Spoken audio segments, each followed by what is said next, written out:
We are absolutely delighted and privileged and honored, actually, personally, to have Dr. Professor Marshall Goldsmith with us this afternoon. And I'm an avid fan, I'm a reader. I read this book ages ago and I use it almost like the Bible in my life. What got you here won't get you there. And that's become the philosophy of my life, that I have to keep learning new things. And now we have Triggers. This is the second book. Professor, welcome. Good to see you. Great to see you again. Real pleasure, everything. Thank you so much. Every time I see you, I remember your wonderful Buddhist teachings. I remember how you have an expansive heart and you just give. And you just create so much new abundance. Thank you. We'd love to share some of your thoughts and ideas for the young people and people who are going through very difficult times right now. Yes. And the world is getting a little wobbly with all the various black swan events that have happened. Right. What is your quick advice to the young people who are looking for jobs, looking for opportunities, looking to create something for themselves? I think it would be very consistent with what you've been teaching. That is continuous learning. To realize the world is changing rapidly, it's not going to stop changing, and that you're not going to, quote, get there. What got you here won't get you there. You're really going to have to focus on lifetime learning. Yeah. And it's not going to stop when you get older. It's not just for the young, it's for all of us. And you're going to have to ask, you're going to have to listen, you're going to have to learn, you're going to have to focus on continuous growth in the midst of doing the hard job that you already have. Yeah. So it's a challenge. It's a challenge. If you can also, though, look at it as an opportunity. The young people, and for that matter, all others, people who are in jobs, they're hitting little barriers and road bumps. And your book here talks about change and how you bring about change, bring about lasting change. Can you just guide us through that process? What are the couple of triggers that we have that will enable us to cope with this level of change? Well, I think one thing I talk about in the book, a great learning point I had from Peter Drucker.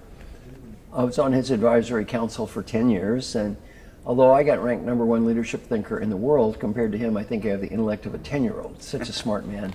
He taught me many wonderful lessons. One lesson he taught me is very consistent with what you teach. Our mission in life is to make a positive difference, not to prove how smart we are, not to prove how right we are. Yeah. So I think the young person in the organizations needs to constantly ask, how can I make a positive difference? Not I'm going to prove I'm smart, not I'm going to prove I'm right. How can I make a positive difference? And then really focus on, am I willing at this time to make the investment required to make a positive difference on this topic? And if you are, go for it. And then how do I make a positive difference? Realize the decision maker is a customer. You need to learn to influence people. You need to learn to sell. Yeah. You need to sell what you can sell and make peace with what you can't sell. And really go through life just looking for opportunities and ways to make a positive difference. There is a new phrase that is being thrown around, which started this year. It's called the Fourth Industrial Revolution.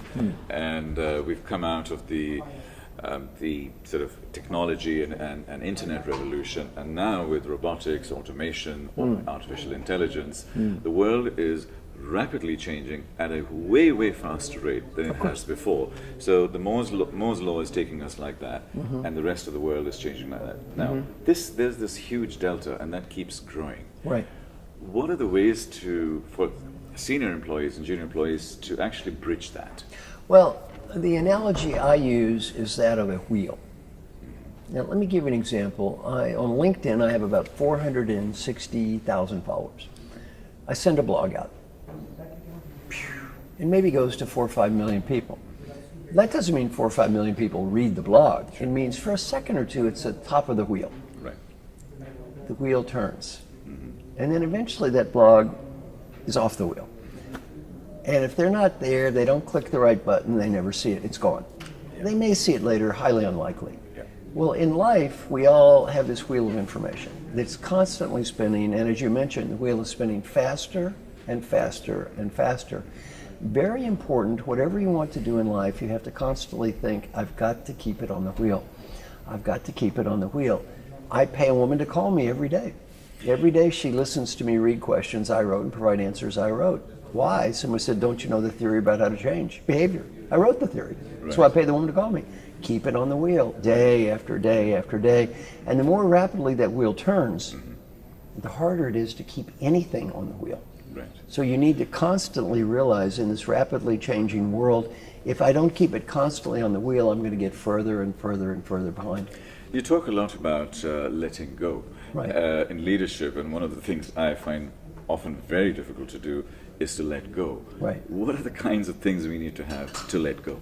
Well, again, ask this question, am I willing at this time to make the investment required to make a positive difference on this topic? If the answer is yes, do it.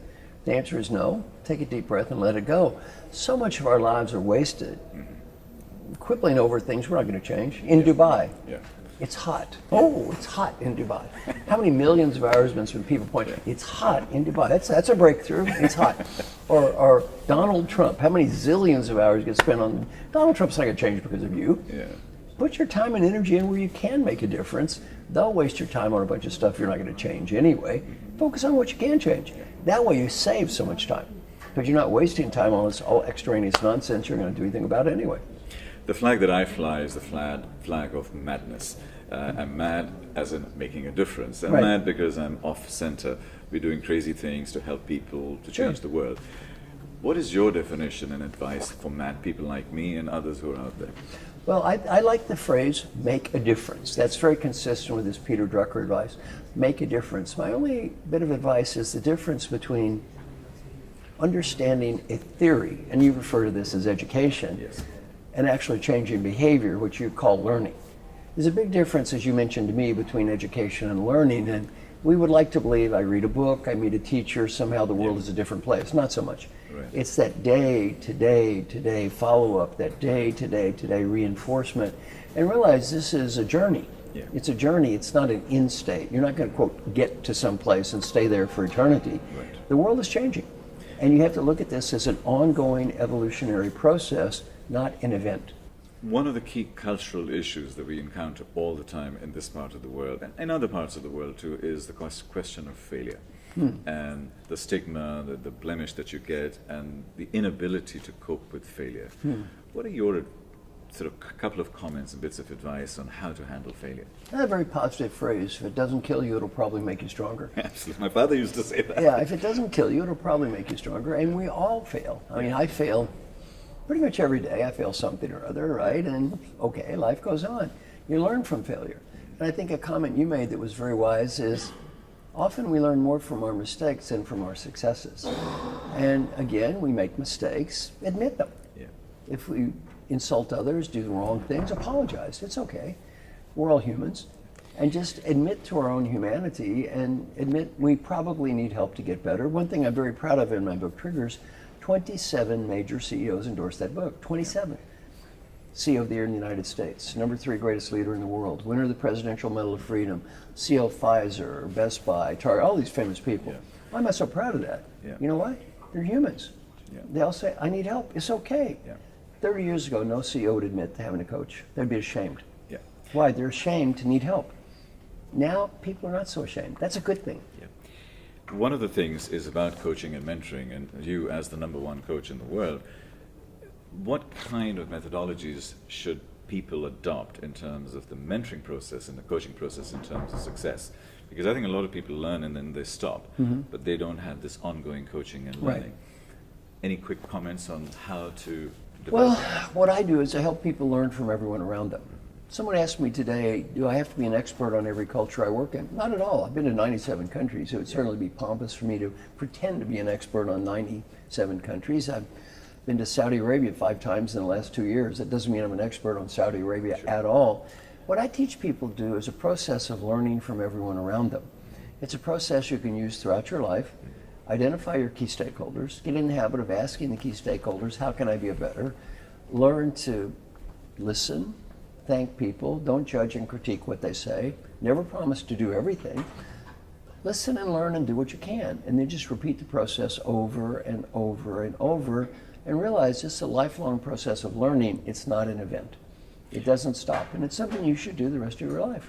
One of the key learnings from your coaching that I'm making it my life, is to do one thing. Right. to do one thing really, really well, and Yes. everything else just falls away. Right. What is that the advice you would give to most people? Well, I will say it's advice for me. My mission in life is helping successful leaders achieve positive, lasting change in behavior. That's it. If you do a Google search, helping successful leaders, the top 500 hits, 450 are me, and the rest of the world is 50. Well, that's pretty clear focus. Right. I have a clear focus. I don't try to be everything to everyone. I'm certainly not an expert on all topics. And I find I don't have less credibility. I have more credibility when I say, I really don't know anything about that topic. And people think, okay, he's honest. Yeah. It's okay.